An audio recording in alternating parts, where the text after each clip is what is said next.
Very warm welcome to everyone for today's panel discussion competition. And I welcome all the students and all the parents. And we are honored to see all of you for gracing this event. And today, you all have been working so hard, and with each session, your skills improved. And I got to see all of them, and in all the debates, your delivery, your research, and your rebuttals. So we have been a part of this journey, and today, finally, we are going to see the final result in today's competition. Today's topic is something that is relevant to all of us. That is AI's role in education. And AI and technology has been in classrooms for years, but never before has it had such a life-changing impact. And generative AI has opened up a whole new world to administrators, educators, and students. And the power of AI is undeniable, as you all know. And understanding the pros and cons of artificial intelligence in education is essential for making informed decisions. And schools around the world have been debating how they should tackle AI, or they should allow the students to use it, or should they place restrictions. And one of the best places to answer those questions are the students themselves and those living at the cutting edge of technology. So now let's start the panel. And all right, okay, Soham. I think that AI should not be in classrooms because if the kids use too much AI after class or in the beginning of class, like let's say they have to finish their homework, they have to they have to probably use AI to do that homework assignment, but they use it all for AI and they don't use it for like the side help or if they're confused of what the homework is. They do all of it on AI. Like, if you use AI, that's bad because then you're just trying to copy down the answers and then you aren't really understanding it. So like for example, if a kid use AI on a test, then he's just copying down the answers and most probably he would get 100%. But then a few minutes later, if a teacher asks him to explain what he wrote, and then he has no idea how to explain it because he didn't understand it and he just wrote down the answers. I understand your opinion on this part, but also let's talk about math, in my opinion. So, math, you can use a calculator, which will get you the answer super fast. Let's say you're trying to do like the quadratic formula or something like that. You could just plug that into a calculator and get it done. But also, AI could help you learn things. If you put in like what is the how do you solve how do you use the cosine formula in this equation? So it's gonna actually give you like an in-depth explanation, which sure you could have sure you could have listened to that from your teacher, but what if you're absent? What if something goes wrong? This can also be used for English whenever you have, let's say, an English thing. Okay, my English teacher allowed me to actually use AI one assignment, allowed the entire class to, and to gain an idea, but she didn't allow it further, which makes sense because getting an idea on its own is super hard. Explaining an idea, making it more in depth, and actually using common MLA skills can actually make it even stronger. AI is also a key role for educators. AI tools also can automate routine tasks like grading attendance and scheduling their schedule, and that saves teachers an average of about 3 to 4 hours per week. I would demand. Um so when you put something into AI, you ask AI a question. It gives you the answer immediately. That just defeats the entire purpose of doing the question and using the mental thinking. Add on to Sandvi, also, if you use AI, then it basically means you're using too much screen time too, instead of asking your teachers or classmates. I know, but teachers and classmates are not available at every moment. Sometimes when you're alone or need to just I'm not saying that you can use AI for everything, like using AI for everything, but I'm saying that when you learn things with AI, it makes it easier because you can ask AI to make it in a clearer language.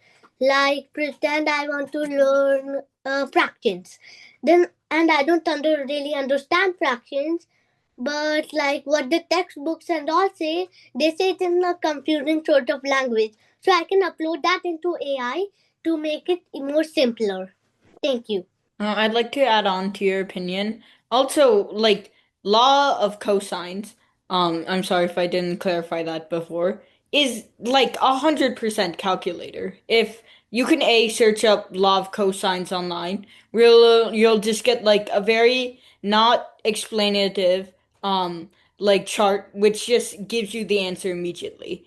If I was an eighth grader who like immediately just went to that and just used that to get the answer immediately, I'm not learning anything. I'm doing nothing. But if I'm actually using AI, which sure is going to be a little bit is going to be worse than actually learning it from a teacher, but it's going to still give me the answer that I need and a much more in-depth thing than just plugging in the numbers. It's going to tell me about the equation, how it's used, what is A, B, and theta, like what angles, and all of that to actually make me learning something a whole lot easier. By showing you guys some educational impacts. Like, for example, a people who use, students who use AI, you have like an average have achieved 54% more higher on test scores. That's like half the score of what the teacher is saying. And if you don't understand, you can just take short notes of what you understand. And if there's a big test coming up, you can just study your notes and put it into your brain so you can study for the test. I understand your point and all, but like also some other things is that let's say you transferred to this new school, okay? You took the test and everything that proves what like level you're in. But now what else? How do you get all of the half of year you missed information super quickly? You can't use a teacher or anything because number one, you're completely new and teachers don't have that much time to teach kids. And so the best course of action is to use AI. What happens if they don't get your answer right? AI, sure, it could be wrong, but it's better than just thinking, oh, I think I know what this is. Oh, I think I know what that is. If your teachers don't provide it in Google Classroom. I understand that, like, some teachers may not do that, but most teachers do. But still, it's a better thing than having no help at all. AI uses you can use translators with AI. Like, for example, pretend somebody from a different country came to a different country and is trying to join the school there. They speak a different language than the language spoken there. They can use AI tools like Duolingo and ChatGPT to understand their language and to respond back in the same language, so that everybody doesn't have to take AI. And that makes it much more easier for students who are from other countries and speak different languages. I'm not saying like use it to cheat in a test. That makes absolutely no sense. But like you can use AI to make students actually learn how to like use it properly, which can easily move onto actually using it in work, which helps the students in jobs and other things. By students using AI in their school, they can move it to their workplace and be a better like employee overall. I agree with what you're saying, but let's talk about language arts. Using AI can lead students to plagiarizing. For example, if you're writing a paragraph to an essay, the student can just, well, let's say you're writing an essay about DNA. The student can search up what can you give me a paragraph about DNA? AI can just give you the paragraph about DNA. So it can like the student can just because AI takes things from different websites, the student can just take the things and just put it on their put it on their paper, copy and paste it. Like, if you get more dependent on AI and the teacher says you can't use AI, so it'll be actually hard for you to get the answers. In Also, ELA, it makes sense to not be able to use AI. ELA, like, it's pretty fundamental on like students' grammar skills. But like one time, my teacher, as I've already explained before, allowed us to use AI to create an idea. Sure, that idea was small, and it was only forbidden for us to use the idea. But we learned how to like properly use AI to give us what we want, which is much more valuable than just thinking and making an idea that we take like a whole day to figure out, because many students take like years, or not years, days to make ideas, or hours, and it's like, oh my God, I don't like this idea, I don't like this idea. But AI can actually get what the student wants and place an idea that the student will constantly use. Pretend your teacher said a long lecture about something and then pretend it's science. Science has a lot of difficult words. So you can use AI by using that. And let's get out of academics. Maybe you want to learn something new. Maybe you have a question, but your parents or nobody that you can talk to at that moment knows the answer. You can ask AI. Like, for example, you want to learn a topic that's a little bit ahead of your grade level, but it's not in your grade level.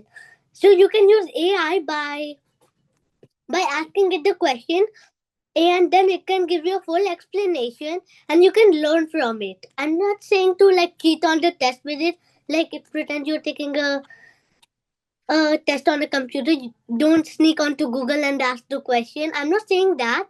I'm saying that you should learn from AI. but what happens when you don't like the answer that it gives you, or if you don't learn from the answer that AI gives you? Sometimes AI can give you multiple choices, but you may not like any of them. And sometimes AI can repeat itself. If it gives you one topic, it can give you the same topic over and over again. But there is a possibility, like when you go outside to any place, then some people they take the laptop or Chromebook away and put it somewhere in a locker. And then when you go out, you don't have a Chromebook or a laptop there. So all you have is your parents. And then what if you don't know, like it's hard, you're too used to um AI. So that will be a big problem. I agree with Rihan because if you forget your Chromebook or your phone at school, what happens if you're so dependent on AI that you get really mad and you can't have any time to do your homework? Or like students should 100% rely. Schools can easily add in protections, and the student has to work a lot harder to not plagiarize their to make sure their essay doesn't like look on anything on like an AI website or something like that. There's many, or the student can just actually learn the things, because you have many hours in class time where you can easily write an essay. Many teachers don't just say, "Oh, write a 5 paragraph essay." No, They ask you to plan a 5 paragraph essay. They ask you to be attentive in class to write a 5 paragraph essay. It's not just saying, "Oh, is you just go write something I need to do by Monday." No, that's not a teacher's art. That's not how teachers should be. Kids use AI whenever it's just like a one thing, but 90% of teaching is not like, oh, just do this, do that. Even in my class, they don't allow it. Let's say in my history classroom, my teacher was like, "Oh, no, you shouldn't use AI," which makes sense because she gave us a bunch of sources which would easily move kids from AI. But I'm not saying just like remove it completely. Kids can still use AI to get answers that also can be easily found online, but they can also learn from those answers. The AI gives many reasonings, and also teachers have less and less time nowadays. Sure, I'm not saying AI should be able to grade tests, but I am saying that AI could be used to create schedules and not create lessons, in my opinion, but create new things for students to actually use and learn with. With Samhan by saying that I'm also not saying that to use AI for everything. Don't be completely dependent on AI.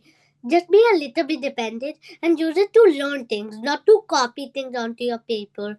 I'm also not saying like be 100% dependent on AI. That could lead to some serious problems. But what if they make a way around when the teachers block how many hours they should be on their computer using AI or other devices? How that doesn't really make sense. Students like don't spend hours using AI. They only spend like 5 minutes. Because AI is super quick. It gives you the answer. But there's many other sources. Let's say for my math homework, there's a thing called homework help. You can just spam click through the homework help and it'll give you the answer. So I'm not saying AI shouldn't be used for math because we already get so much help from teachers and other things that if we're not there, we can use AI. But also, I would say it has some role in science because people use exothermic, endothermic, and other things that may like confuse other students that don't know what it means or don't understand. But wait. Okay. So I would say, yeah, like English learner students should be able to use a little bit of AI to actually understand big words like those. What if the AI that is on Google or ChatGPT or Sora AI, what if the AI level is too hard and you can't figure out how to get the level down or up? I agree with Courtney because AI can use a lot of big words and you might not understand them. And you AI might not understand them. I completely agree. AI is not just a one and done thing. You can ask it to explain what X means or what Y means. AI is not just like, oh, okay, it's not going to constantly give you college student level explanations or something like that. No, you can ask it to give you middle schooler, elementary schooler, and below. It's not like an insanely hard thing. You just ask AI, hey, AI, can you make this simpler? That's 3 words. And I think if they're already asking what is photosynthesis, what is other things, they can pretty much figure that out. But in the class, out of like 30 kids, there should be someone available to tell you about that. And like, the teacher should know what the answer is. That's not in I, every class, there are 20. You can go. I agree with Rihan because what if there's a smart kid in every class? I'm not saying that kids are not smart. I'm just saying there is probably a kid on a higher level in a classroom. They could probably help you on let's say 38 times 64.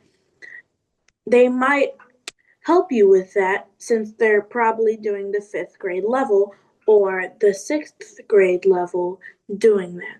There's like the teacher is not always not gonna have time for you. Like she will make up some time for you at some point of the day. She can even call you like after school or before school, like during homeroom when you just arrive.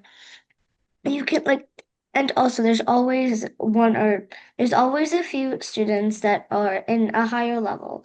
Like they get there's that are always like they're in they're in a higher level than you. You can always like ask them for help, but you should ask them for the answers.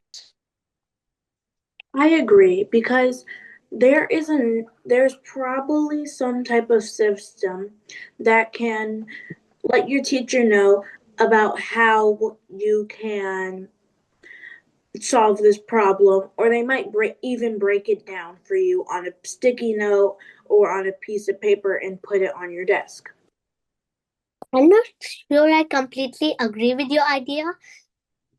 You do stay in class 24/7. You only stay in class for like 8 hours. But when you're doing your homework, you can ask the teacher the next day. But what if your homework is due the other day? Then you have to use AI.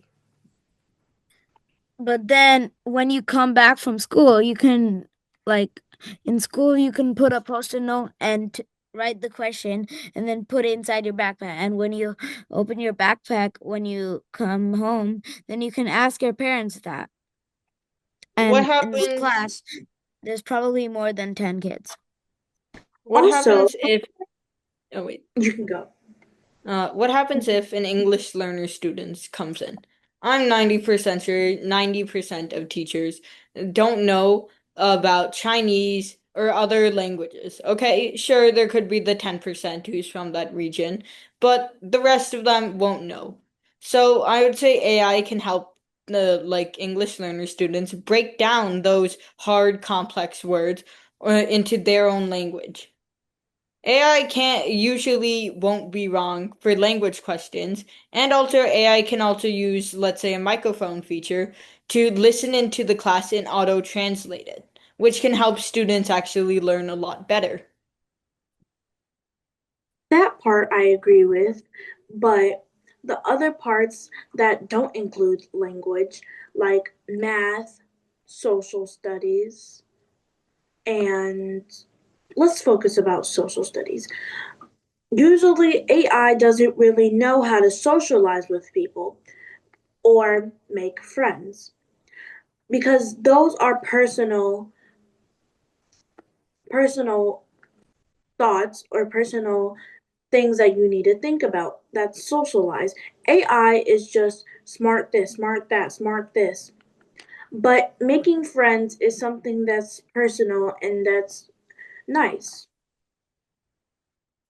Yeah, I agree with Courtney. You can go. Thank you. I agree with Courtney because AI doesn't really have that empathetic and emotional um feeling that like most that mentors are supposed to have. It's just, well, you can say it as like a search engine. You put something into it, gives you the answer, and well, yeah. I see your point, Courtney. But social studies, but in social studies, like making friends and talking isn't the only part. There are much more parts. Like for example, learning about other cultures. With that, AI can help you. You can search up like what are things in other cultures. And if you don't understand something, you can highlight it and then you can ask it, can you please explain this? And then it will explain it to you. But for the cultures, there's probably an amount of really diverse kids in your class. They might know a little about this culture and a little about that culture. Isn't that enough for beginning with another culture? I think AI can be used as learning, but it cannot be used as a reliable source that you can use like forever, like on everything. But yeah, AI definitely is useful in helping you with things that you don't understand and helping you learn things on a higher level. Sure, AI pulls things from many, many sources, which could lead to unreliable information, but that's only really important on like geography and other things where people have like various opinions on different cultures and stuff like that. But if I'm just wanting to learn like a small topic, like what is explain how photosynthesis works. Okay, I'm gonna get an in-depth explanation about chlorophyll and how plant cells even work, and I could easily ask it to explain more. But AI pulls, like you said, AI pulls a lot from websites that have it's like not like one piece of information. Like a lot of people just put information in. A lot of people can just add information into it, and not all of the time it's correct. So you might be getting the wrong information. But AI also gives sources. Sure, if you don't trust AI, it'll also give you many sources to tell you that, oh, this is actually trustworthy information. If you ask AI, let's say, oh, am I right on this? It's obviously going to tell you this because AI is trying to be your friend. So I'm gonna to end this argument, I'm just gonna say that AI actually helps students in a classroom learning environment by allowing ELA learning students to transfer and learn like the new words and also learn how to do different calculations. I'm also gonna say that AI Sorry for helps the interruption. ELA. Yeah. So yeah. Soham, is that your final point? Is that your concluding point? Okay, I don't think AI should be allowed in education because it can be bad for your eyesight and makes you cheat a lot of times. Yeah. All right. Okay. All right, everyone. So that was great job. So now the judges will be judging all of you on the criteria that we have discussed. So let me create those breakout rooms, and all the judges, you can just join those breakout rooms. And I'm again going to share the rubric over the chat with all of you. And based on all the pointers, you can just judge, and then Yeah. you can just come back to the main room, and we can just discuss the result. You all guys did amazing, right? I mean, Derek and I had tough time figuring it out how to rank order it, because you guys, given especially your age and topic, it's not a simple topic, it's complex topic, and I think you guys were pretty detailed. Now, in terms of high level input, I'll start with uh, like engagement and body language. I think you guys need to pay attention. I'll say, Courtney, you did amazing on that one. Your eye contact, you were looking at camera, you were really sitting in good posture. Garvit, you fixed later, but initially you were looking on the sideways, right? Whenever you are in a panel, you need to know where the camera is and you need to look at the camera. Soham, though you were sitting properly in posture, when you were speaking, you were not looking at camera. Your eyes, like whenever you look in camera, it seems like you are getting a little bit nervous. So that is one thing I'll really emphasize. Think about, like, you are talking to someone, and if you are not looking in their eyes most of the time, then your effectiveness becomes less. So you have to look at the camera because that's the eye, right? So that is one. So Rihan, you also need to improve two things. Your entire face was not visible most of the time. Sometimes you were only this much, right? You need to sit like this. Sanvi, you were okay, but also you were looking a little bit smaller, right? In these meetings, if you are not looking as like full person, sometimes that can reduce your effectiveness, right? So these are just basic. Now, uh, some of you have used really detailed word like DNA and photosynthesis and all. Amazing. At your age, many of us didn't know those things. So intense conversation, some of the pointer you brought. Um, Communication and clarity, I think most of you did good, but only one thing I'll say, that several of you started your sentences or thought, but you could not carry on. you started and you kind of, at some point of time, you did not know where to stop or what should be the next thought, right? Have little bit thinking that, okay, a lot of time what happened, you think like you will keep thinking on the way and you start either blabbering or you do not know what to say next, right? Have also a closer in mind that, okay, I'm going to say these two sentences, stop, right? Don't try to put more things because then you will not get a fully formed sentence. It happened to all of us, right? So that is one thing you guys need to learn. Um, in terms of respectful interaction, you guys were amazing. Many of you, there was interruption and you said, no, no, you go first, you go first. That's very, very good ability. Keep that humility with you. It will take you far, far. Um, so before we announce like winners, I'll request Derek to also share any pointer he has for you. You're on mute. Sorry, Derek. Yeah. Good. I agree with everything that was said. I think that the eye contact was all you know it was very disparate. I think that Courtney, your eye contact and posture was very good. I think that I don't know if some of you are using telephones versus iPads. If you're using a smaller device, you're probably moving that device around, so you want to have that device very positioned so that you can sit and focus in on the people that you're talking to. I think that as you are thinking through your points, before before you take the mic or before you have the opportunity to speak, you have a clear idea as to what it is that you want to say. Because I think some of you started to talk and was trying to think through your points as you were talking through them, which started you to ramble a little bit and not be very clear and succinct in your communication. So I think that those are some of the things that I would add to what was being said. All right. Thanks a lot. So I think now we can announce the winners. So again, I think it's a very neck to neck competition.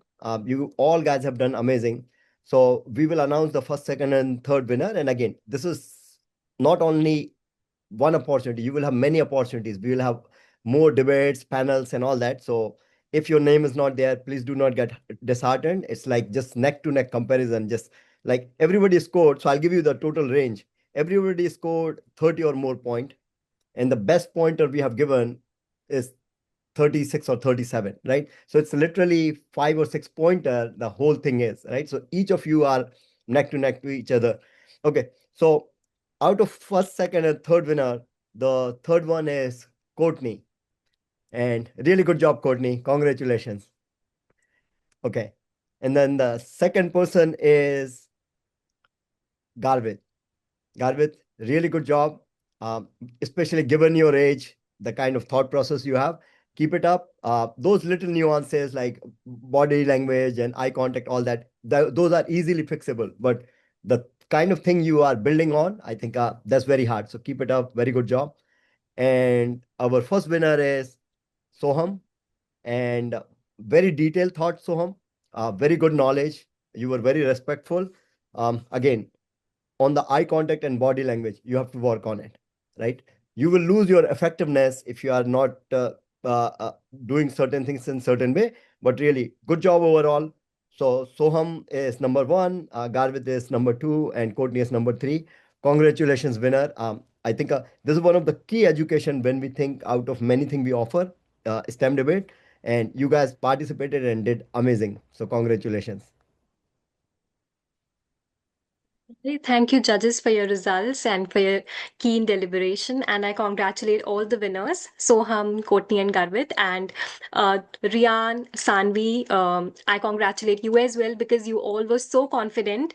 And I have seen, like, from the first session, all of you have been working really, really hard. And always remember, somebody will be winner today and somebody will be winner tomorrow. So it's okay. So all of you are winners because, participation is something that matters the most. And all of you did did a great job with your research, with your confidence and everything.